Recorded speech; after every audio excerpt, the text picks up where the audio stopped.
නමෝ තස්ස භගවතෝ අරහතෝ සම්මා සම්බුද්දස්ස සාදු සාදු සාදු. අපගේ පරම පූජනීය ගුරු දේවෝත්තම පින්වත් ලොකු ස්වාමීන් වහන්සේට නමස්කාර වේවා. සාදු සාදු සාදු. ශ්‍රද්ධාවන්ත පින්නත්නි මේ ලෝකයේ බොහෝ පිරිස් ඉන්නවා. බොහෝ කණ්ඩායම් ඉන්නවා. බොහෝ සමූහයන් ඉන්නවා. ඒ බොහෝ පිරිස් අතරේ, කණ්ඩායම් අතරේ, සමූහයන් අතරේ යම්කිසි එකඟතාවයකට අනුව එකතු වෙච්ච ස්වභාවයක් තමයි තියෙන්නේ. යම්කිසි කාරණාවක් හේතු කරගෙන එකතු වෙච්ච ස්වභාවයක් තමයි තියෙන්නේ. ඉතින් පින්නත්නි මේ විදිහට පිරිස් එකතු වෙද්දී ඒ පිරිස් අතරේ මේ ඇතිවෙන එකඟතාවය බොහෝ වෙලාවට යහපත් එකක් වෙන්න තියෙන ඉඩ ගොඩාක් අඩුයි. වර්තමාන සමාජය දිහා බලනකොට පින්නත්නි මේ පිරිහි යන ලෝකයේ බොහෝ පිරිස් එකතු වෙන්නේ අයහපත් දෙයට. යහපතට පිරිසක් එකතු වෙනවා කියන කාරණේ ගොඩක් දුර්ලභයි. යහපත් දෙයක් පිණිස යම් පිරිසක් එකතු වුණා නම් ඒ එකතු වෙන්නේ මේ බුද්ධ ශාසනය තුළ විතරයි. භාග්‍යවතුන් වහන්සේ වදාළ ධර්මය තුළ බොහෝ පිරිස් එකට එකතු වෙනවා යහපත පිණිස. නමුත් මේ ලෝකයේ භාග්‍යවතුන් වහන්සේගේ ධර්මය හැමදිනාටම ස්පර්ශ නොවන නිසා බොහෝ දෙනෙක් එකතු වෙනවා අයහපත් දේ පිණිස. එතකොට මේ අයහපත් දේ බොහෝ දෙනෙක් හිතාගෙන ඉන්නවා මේ අපි කරන්නේ යහපත් කටයුත්තක්.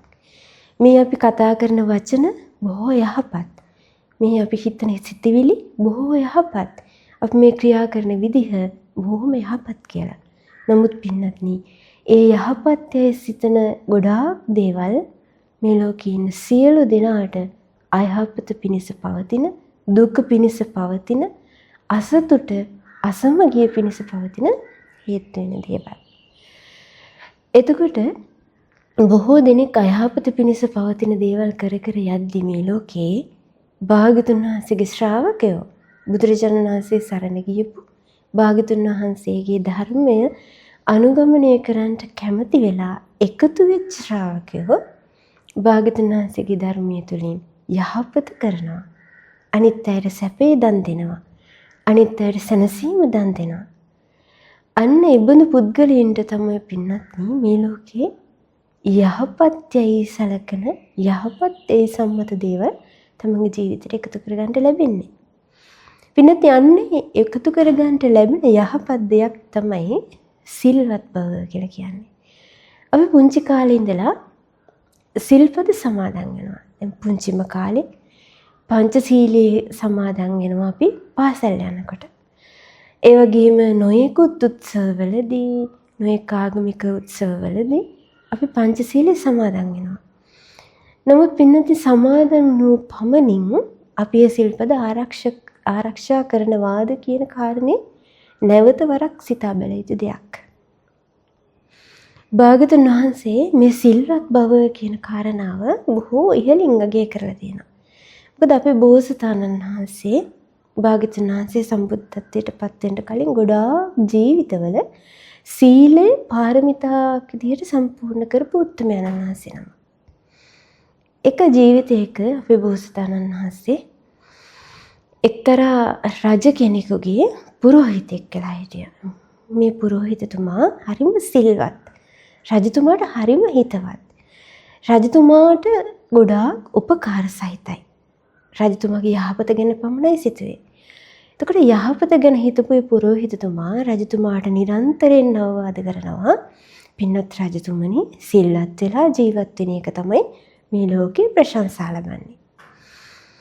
ඉතින් රජතුමාත් හරිම ආදරයෙන් ගෞරවයෙන් මේ පුරෝහිතතුමාට උපස්ථාන කරනවා. පුරෝහිතතුමාට ගරු සත්කාර දක්වනවා. පුරෝහිතතුමා කියන්නේ යම් දෙයක්ද රජතුමා ඒක ආකාරයෙන් පිළිගන්නවා. එතකොට පින්නත්නි ඉතින් පුරෝහිතතුමා කල්පනා කර හැබෑවට මේ රජතුමා මොකටද මට මෙච්චර සත්කාර දක්වන්නේ? මගේ සිල්වත් බවටද? මගේ ගුණවන්තකමකටද? එහෙම නැත්නම් වෙනත් මොකක් හරි කාරණාවකටද කියලා මම පරීක්ෂා කරලා බලන්න ඕනේ. එතකොට පුරෝහිතතුමා මේ විදිහට කල්පනා කරලා දවසක් තමන්ගේ නිවසේ ඉඳලා රජමාලිගාවට සේවයට යද්දී අතරමඟ මාලිගාවේ තියෙනවා කහවණුව දාලා ලොකු භාජනයක් තියලා. එතන ආරක්ෂකයෙකුත් ඉන්නවා. ඉතින් මේ පුරෝහිතතුමා කල්පනා කරා මම උපක්‍රමයක් කරන්න ඕනේ. අද දවසේ කාසියක් අරගෙන මේ පුද්ගලයාට පෙනෙන්නම මම අරන් යනවා. ඉතින් පුරෝහිතතුමා මොකද කරේ? අර රන් කහවණු භාජනයෙන් රන් කහවණුවක් ගත්තා. අරගෙන ගියා. සේවකයා කල්පනා කරා පුරෝහිතතුමානේ කමක් නැහැ. පහුවදා පුරෝහිතතුමා මොකද කරේ? අර කහවණු භාජනයට අත දාලා කහවණු ගත්තා. එතකොට අර සේවකයාගේ හිතට පොඩි සැලීමක් ඇති වුණා. මෙයා ඊයේත් රන් කහවණු ගත්තා. අදත් ගත්තා. හිතත් බලන්නකො මම කියලා කොහොම ඉන්නකොට පුරෝහිතතුමා පහුවදාත් රන් කහවණු භාජනයට අත දැම්මා රන් කහවණුවක් ගන්න ඕනේ කියලා. එතකොට මර ළඟ හිටපු සේවකයා කෑ ගැහුවා මෙන්න හොරෙක්. මෙන්න රන් කහවණු හොරකම් කරනවා කියලා. ඊට පස්සේ පින්නත්නි සේවකයෝ ඇවිල්ලා අර පුරෝහිතතුමාගේ දෑත් බැඳගෙන රජතුමා ළඟට එක්කන් ගියා. රජතුමා කල්පනා කරනවා මේ පුරෝහිතතුමා මේ ආචාර්යපාදයන් වහන්සේ හොරකම් කරන කෙනෙක් නෙවෙයි. මොකද දන්නේ මේ විදිහට කරේ? රජතුමා අහනවා ආචාර්යපාදේනි ඇයි ඔබ මේ වගේ වැඩක් කරේ? එතකොට පුරෝහිතතුමා කියනවා රජතුමනි ඔබ වහන්සේ මං කෙරෙහි පැහැදිලා ඉන්නේ මොන කාරණයකටද කියලා මට දැනගන්න උවමනා වුණා. රජතුමනි මම මේ කාරණාව දැන් දැනගත්තා. ඔබ වහන්සේ මං කෙරෙහි පැහැදුනේ මගේ තියෙන සිල්වත් බවට. මගේ සීලයට ඔබතුමා ගරු කරේ. ඉතින් ස්වාමීනි මම මේ කාරණාව දැනගත්ත නිසා සිල්වත් බව කෙරෙහි මම ගොඩාක් කැමති වුණා. සිල්වත් වෙන්න මම තව කැමති වුණා. ඒ නිසා ස්වාමීනි මට අවසර දෙන්න. මං වනයේට ගිහිල්ලා තපස් රකින්න කැමතියි. රජතුමා ගොඩාක් දුකසේ පුරෝහිතතුමාට අවසර දුන්නා. පුරෝහිතතුමා වනගත වෙලා අපි බෝසතාණන් වහන්සේ වනගත වෙලා තවුස්තම් පිරුවා. පින්නත් සීලය කියලා කියන්නේ මෙන්න මේ වගේ අපේ බෝසතාණන් වහන්සේ සම්මා සම්බුද්ධත්වයට පත් වෙන තුරුම පාරමිතාවක් විදිහට ඊටාම ආදර ගෞරවයෙන් රැකපු දෙයක්. ඊටාම පරිස්සමින් ආදරයෙන් රැකපු දෙයක්. ඉතින් අපේ භාග්‍යතුන් වහන්සේ සම්බුද්ධත්වයට පත් වුණාට පස්සෙත් සීලය නිවන් මගේ පළවෙනි තැනට අරගෙන තියෙන්නත් අන්න ඒ නිසා. එතකොට පින්නත් නිවන් මඟ වඩන කෙනා සීල සමාධි ප්‍රඥා විදිහට තමයි ආර්ය ශ්‍රාංකික මාර්ගේ පුරුදු කරන්නේ. එතකොට පින්නත් භාග්‍යතුන් වහන්සේ එක් අවස්ථාවක භික්ෂුන් වහන්සේලාට ලස්සනට මේ සීලය ගැන විස්තර කරනවා. භාග්‍යතුන් වහන්සේ උපමාවක් දේශනා කරනවා. පින්නත් මහණනි මේ ගස් හතරක් තියෙනවා. ඒ කවර හතරක්ද? නිසරු ගස් පිරිවර කරගෙන තියෙන නිසරු ගහක් තියෙනවා. ඒ වගේම දෙවෙනි ගහ සරු ගස් පිරිවර කරගෙන තියෙන නිසරු ගහක්. තුන්වෙනි ගහ තමයි නිසරු ගස් පිරිවර කරගෙන තියෙන සරු ගහ. හතරවෙනි ගහ තමයි සරු ගස් පිරිවර කරගෙන තියෙන සරු ගස. ඒතර භාගතුන් වහන්සේ දේශනා කරනවා මෙන්න මේ ගස් හතර උපමා කරගෙන මම ධර්මයක් දේශනා කරනවා පින්නත් මහණෙනි. මේ වගේම පුද්ගලයෝ 4 දෙනෙක් මේ ලෝකේ ඉන්නවා. ඒ 4 දෙනා මොන වගේද? භාග්‍යතුන් වහන්සේ වදාළනවා නිසරු ගස් පිරිවර කොටගෙන ඇති නිසරු ගස බඳු පුද්ගලයෙක් ඉන්නවා මේ ලෝකේ.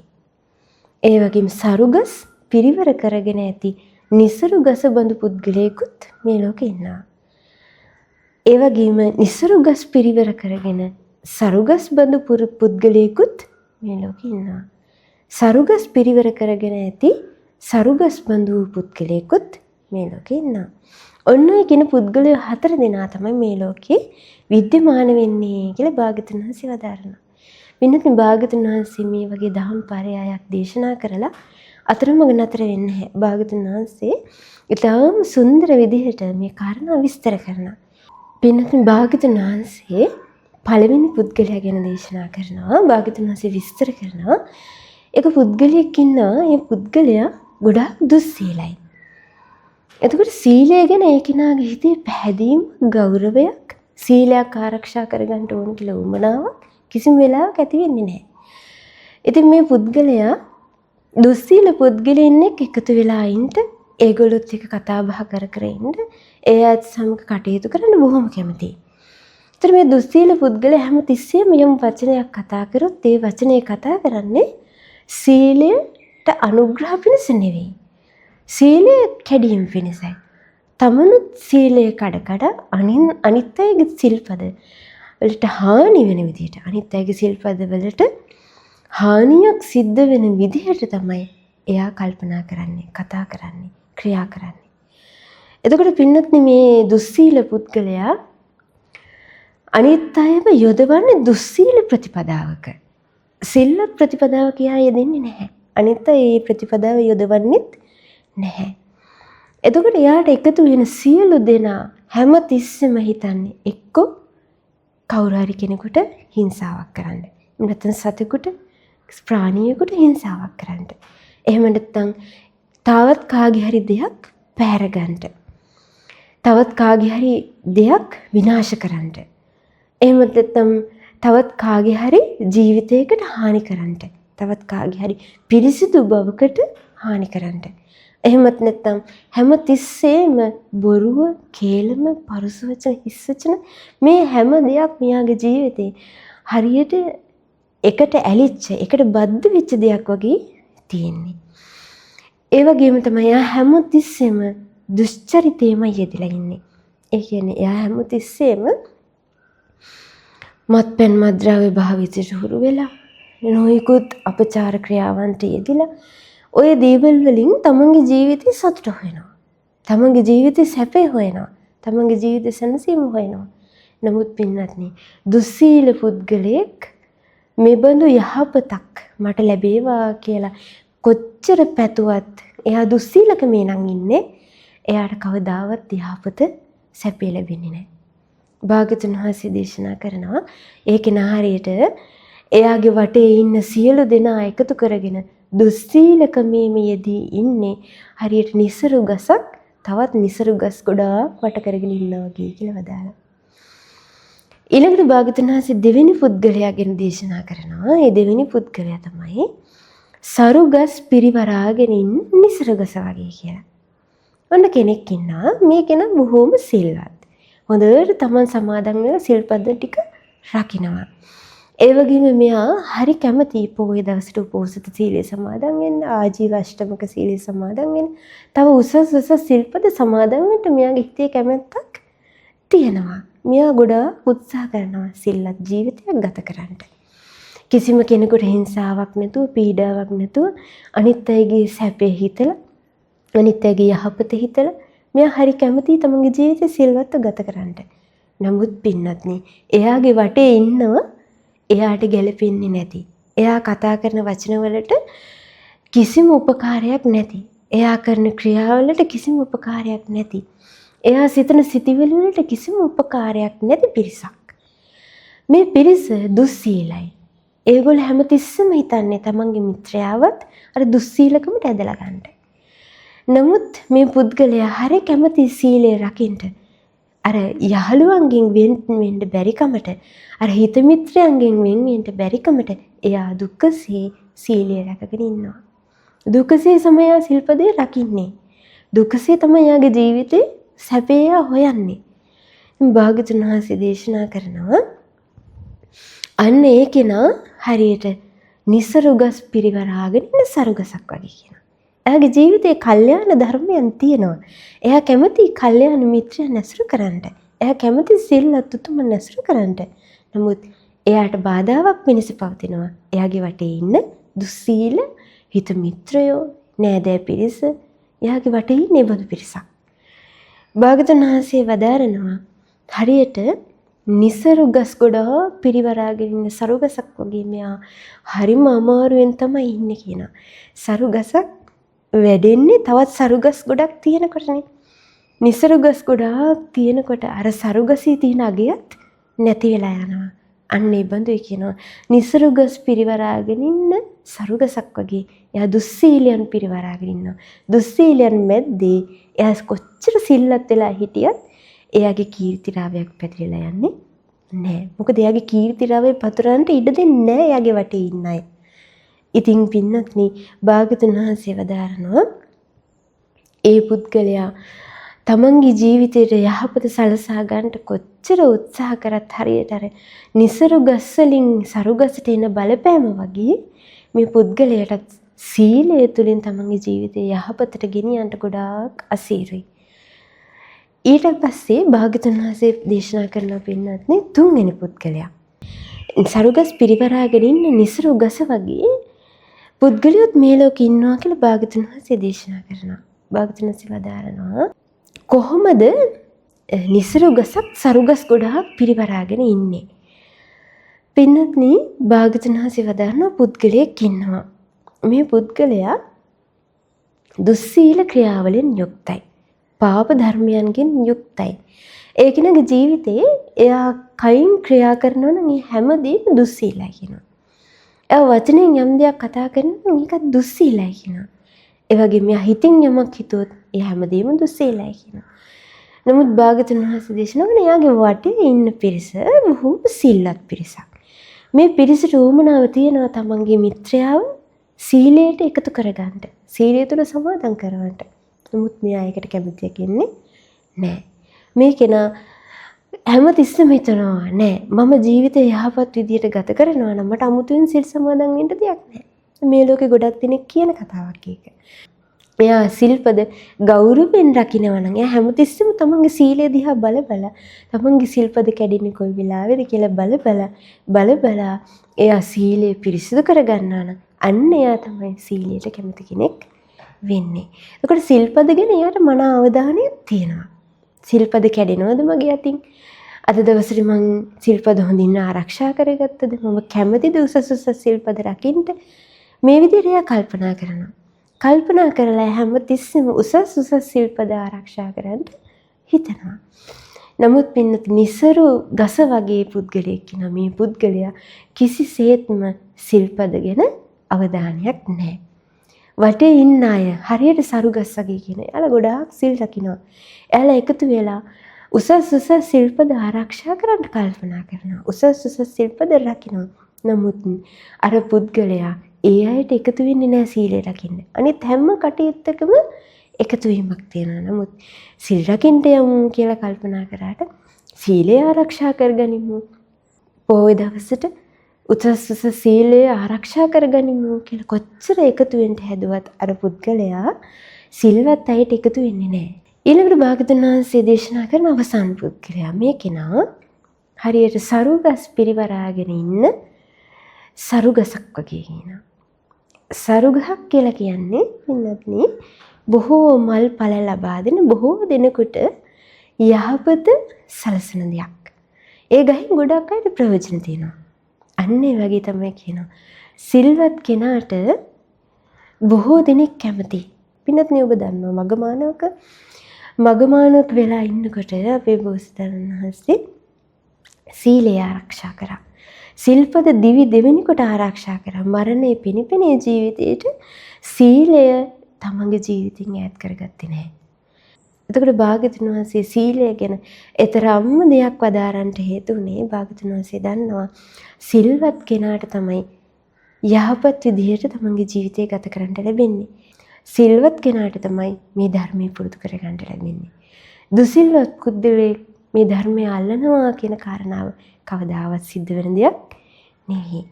සීලවන්තයාට තමයි මේ හැම දහම් දායාදයක්ම තියෙන්නේ. භාග්‍යවතුන් වහන්සේ දේශනා කරනවා සරු ගසක් වටා සරු ගස් බොහෝ ප්‍රමාණයක් පිරිවරාගෙන ඉන්නා වගේ අර සිල්වත් පුද්ගලයා වටේට එකතු වෙනවා සිල්වත් පිරිසක්. එතකොට ඒ සියලු දෙනා එකතු වෙලා වචන කතා කරන හැම තිස්සෙම මෙයාලා කතා කරන්නේ සිල්වත් වචන. හැම තිස්සෙම මෙයාලා හිතන්නේ සිල්වත් බවින් යුක්තව. හැම තිස්සෙම මෙයාලා ක්‍රියා කරන්නේ සිල්වත් බවත් එක්ක. එතකොට සීලය තුල පිහිටලා සීලයෙන් වෙන්න වී එක්ක වාසය කරන පිරිසක් තමයි එතනදී බිහි වෙන්නේ. එතකොට සීලය කියලා කියන්නේ පින්නත් සුළු දෙයක් නෙමෙයි. ආර්ය අෂ්ටාංගික මාර්ගයේ නම් නිවන් මඟ පුරුදු කරන්ට මුලින්ම පටන් ගන්න තියෙන්නේ සම්මා වාචා, සම්මා කම්මන්ත, සම්මා ආජීව. සීලයෙන්. එතකොට සීලය ආරක්ෂා කරගන්න කෙනාට තමයි සමාධිය, ප්‍රඥාව දිනු කරගන්න ලැබෙන්නේ. එතකොට මේ සීලය තුළ පිහිටලා යම් කෙනෙක් කයින් යම් දෙයක් කරනවද, මනසින් යම් දෙයක් හිතනවද, වචනෙන් යම් දෙයක් කියනවද, අන්නේ සියලු දේ සිල්වත් වෙනවා. ඒ නිසා අප හැම දිනාටම අපගේ ශාස්ත්‍රඥ වහන්සේ සීලය උසස් කොටයයි සම්මත කොට වදාළ ඒ උතුම් ධර්මය අපේ ජීවිතයට ගලපගෙන අපිටත් උසස් සිල්පද වඩාත් හොඳින් ආරක්ෂා කරගෙන සිල්වත් ගුණවත් ජීවිතයක් ඇති කරගන්නට මේ උතුම් දහම් පරයය ඒකාන්තයෙන්ම උපකාර වේවා. සාදු සාදු සාදු.